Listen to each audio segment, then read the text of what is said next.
Welcome to this podcast episode in my podcast series around vertical development. In this episode, we're going to look into the highest leadership stage, which is called the Alchemists. So before doing that, like in the previous episodes, I would just like you to pause for a sec and reflect back on that manager or those managers you have had that really made a difference for you, who left a lasting impression in you and your leadership development. Again, it also has to be mentioned that each leadership stage built on the previous ones. So to really understand all the capacities that the Alchemist holds, you would have to see all the previous episodes describing how the capacities are kind of characterizing an expert, how they develops when you get to the achiever, how it then develops when you get to the catalyst level, and how the co-creator then develops them further. So when you get to the alchemist level, the alchemist holds all the capacities like a top professional elite sport person who also have been operating at lower stages in their career. The same applies to a leader operating at the highest stage.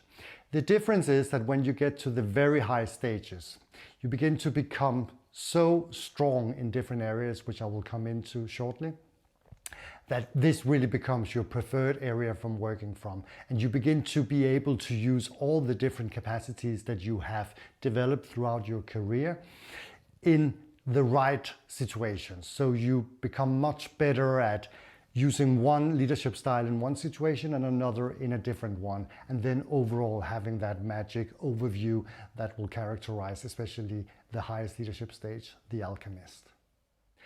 So what really characterizes an alchemist? Well, it's basically the presence. So an alchemist is present in everything they do. So in the previous episode where I covered the co-creator, I shared how the co-creator was capable of creating environments where people dare to take chances because they can manage potential failures, they can help people overcome them as long as it's a learning opportunity. And they really build environments where people dare to open up, where people dare to try things off. When you get to the alchemist level, that builds out even further. And one of the reasons being that the alchemist is so peaceful present in their behavior, that it gives that calmness that makes other people relaxed in their presence. To build this calmness and maintain it, many alchemists do some sort of meditation or self-centering exercises. The reason being that as they have grown in their leadership, they have realized that to really stay present in different situations and being able to cope with all the different factors that are influencing them all the time, they need to find a space in themselves where they find that peace and harmony. And very often they use one or another form of exercise to kind of center. Some would do it every day, some would do it maybe a few times a week, and some may not do it but will have found other ways to keep centered. What also really differs when you get to this alchemist level is the reflection capacity, self-awareness that has developed into a self-leadership, leading yourself, and now begin to reach a self-mastery state. So the alchemist is able to understand and mostly control their emotions, their feelings, their ways of thinking, their trains of thoughts, and so forth. So for instance, to look into the train of thoughts, that could be a situation where you historically have reacted upon a certain behavior. So let's assume that you're speaking in front of a team and some are visibly not paying attention. When you've been younger, if you're operating at the alchemist stage, you may have been annoyed and reflected. If you've been operating at the expert or maybe the achiever stage, you probably would not have noticed why you got so annoyed. You would just have been provoked that they're not paying attention. When you get to the higher stages, you would have become more aware of what kind of train of thought is actually running in your head, especially when you get to the co-creator level. Some would also have noticed at the catalyst level what it is that triggers in you, what thought process is it? Is it oh, they're disrespectful, so now I'm getting annoyed, and that reminds me of that person who did that once upon a time, and now this is going to happen, and so on. So it's almost like a trigger point just starts a chain of thoughts that results in a certain behavior. When you get to the alchemist level, you've become very aware of your own shadow side, your own way of thinking, your own way of being. Hence, you are able to control it, and instead of just taking the train and following your emotions, you observe what is happening. You know that these thoughts have been there before, but you're not being led by them. You're just observing them and stopping them in that way. The alchemist is also much more aware of how their body works with their mind and the opposite. So, for instance, if they are under stress, it may go into tensions in their body. They may pay attention to that tension, just observing that I'm a bit tense today. And just by thinking about it, that tension will calm down and will feel less of a hurdle and influence the alchemist in their day. It could also be that they get excited, they have to make a presentation, they get a bit nervous, they will just observe that they have a lot of butterflies in their stomach. And by observing that again, it will take away the feeling of uncomfortable, or that uncomfortable feeling that it may generate.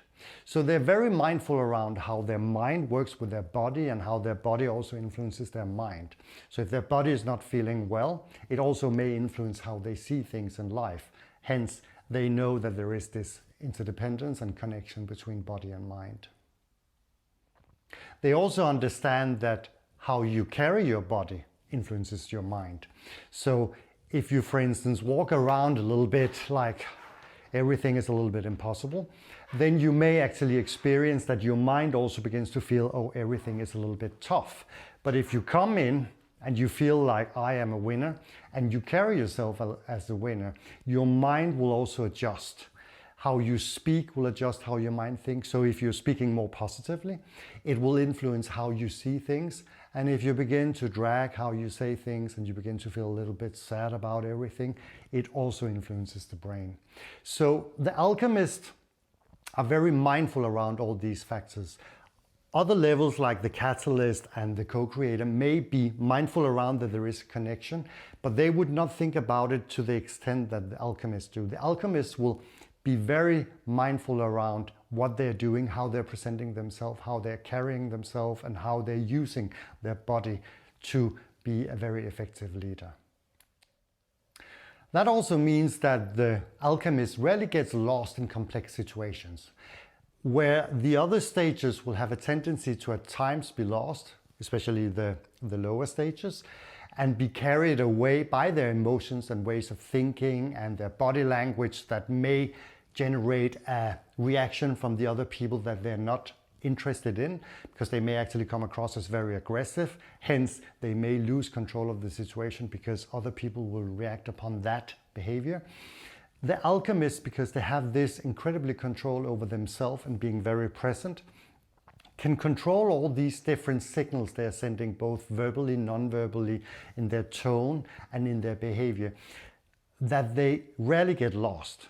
They manage to control the situation, and they manage to manage their stakeholders around them in a very different way than you see at more or less all the other stages.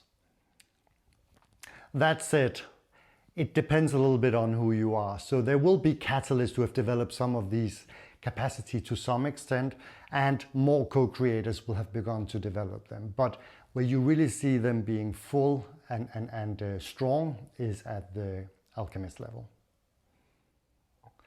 Another feature that is unique for the alchemist is this kind of this sixth sense revelations they sometimes get.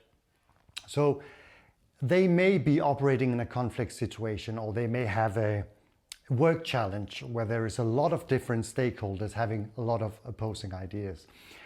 They may just walk around, and in the back of their head, the thoughts are running and thinking and analyzing, and suddenly they may just get this, I think I have the solution. Often that solution will be a very good one. But again, because the alchemist is so modest in many ways, they are not going out and saying, I have the solution and it's going to be this and this way.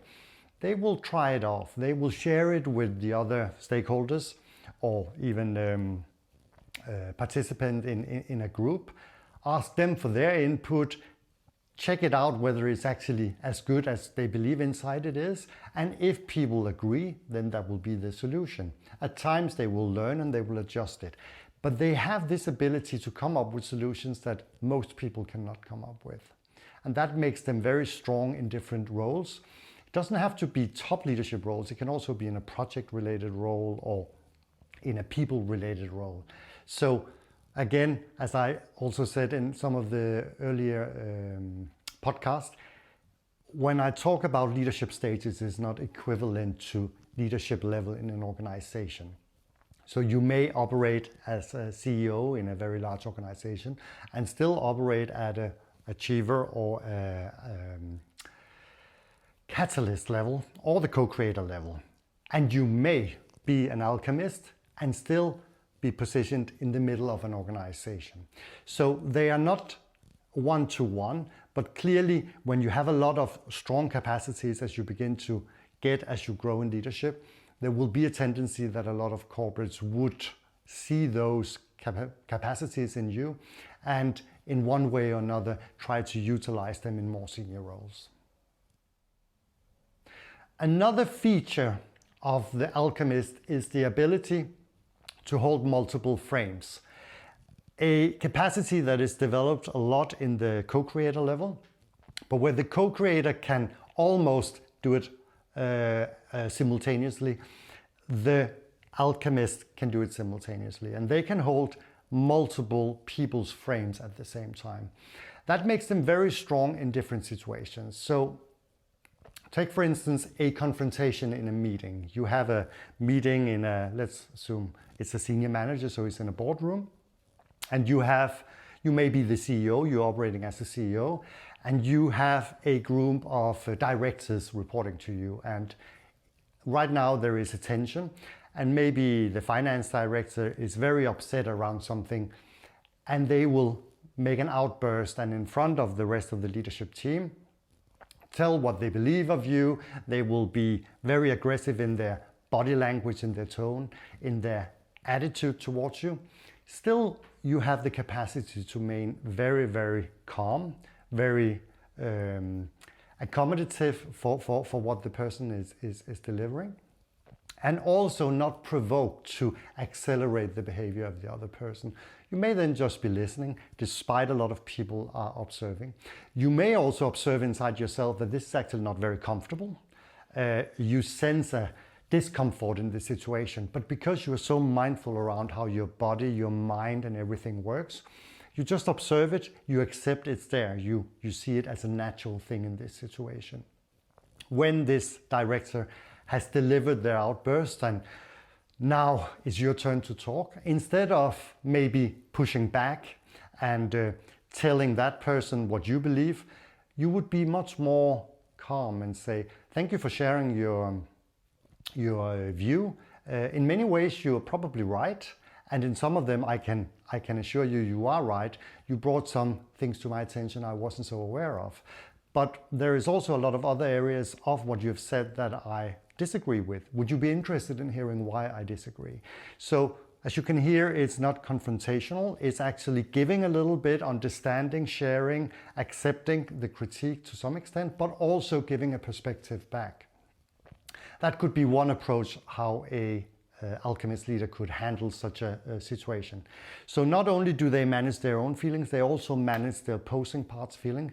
But on top of that, everyone else listening also see a role model for how to act, how to interact with other people, how to handle critique, how to give critique, and so on. So they become a very strong role model. They manage a lot of people's emotion at the same time, and they're not being carried away. Few leaders would be able to do this in different situations. Some leaders may be able to do it maybe at the co-creator level in a situation, but what really again comes back to the alchemist is that they can do it again and again. Not necessarily all the time, but most of the time, because they constantly seek that presence and calmness inside themselves. That also leads over to situations, for instance, where it may not be a confrontation, but it may be a lot of different stakeholders having different interest in a cause or in a problem. In the same way, they have the ability to go in and be like all the other stakeholders, reflect upon their point of views, think it through, and hold them and include them in their own mindset in a much more constructive way, despite it may actually be views and opinions that are very much in disfavor of what the alchemist leader themselves wish to do. And they can put that aside and then choose a solution that they consider would be the best for the vast majority of the group. Another feature with the alchemists is the development on their self-reflection and their ways of thinking. So where the co-creator still had that internal battle around, should I be receptive or assertive, a voice saying you shouldn't do that and the other voice saying I don't really care, or how should it be? A lot of thoughts going around in the mind of the co-creator is finally getting to peace. So when you get to the alchemist level, you begin to just feel what is the right approach. Should you be receptive or should you be assertive? Should you accept that this is how you did it, or should you do it differently next time?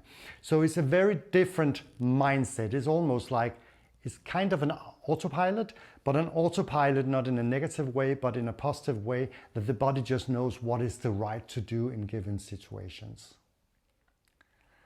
Then the sense of purpose that became very strong driver for the co-creator is even more so for the alchemist.